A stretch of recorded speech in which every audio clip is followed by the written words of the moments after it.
PMS or periodic maintenance service. So, kailangan yan ng ating mga motor vehicle para ma-maintain yung magandang performance or takbo nito sa highway. So, ito ay pinagawa namin sa Melvin Motor Shop dito sa may Barangay Parian, Calamba City. Tapos, dito din namin nalaman na may mga kailangan na talaga siyang palayan kasi may mga sira na rin yung kagaya nung kanyang belt.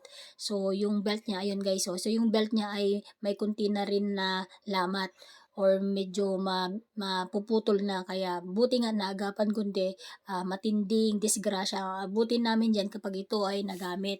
So ito ay pang 18K na siya or yung takbo niya sa odometer, pero supposed to be dapat 16,000 ng kanyang odometer ay ppms na, so lapse na siya, sumobra pa ng 2K. Tapos ayun yung bagong belt na binili namin para sa kanya, so ipapalit. Tapos nung binuksan yung may filter, ayun o, binubuksan ni kuya yung filter, na find out din namin na nakahuyan din pala, so nakuha na yung filter at yung nilagay dyan ay foam. So second hand lang kasi yung motor na bili namin, tapos kinahuyan din. So yun din yung pangit sa second hand na motor guys, kasi napapalitan ng mga parts, ayan o, foam lang instead na. So nililis din ni kuya yung mga parts na yun, hinugasan niya ng mga gasolina kasi yun yung panghugas talaga dyan para malinisan ng maayos, pinusisi niya talaga. Tapos ito yung palit namin na filter, so yung green dun sa may left side, dyan yung bago, tapos yung sa right side dyan yung luma. So ayan na guys, so kailangan ma-maintain natin na ang mga PMS sa ating motor vehicle para mas maganda yung performance niya araw-araw.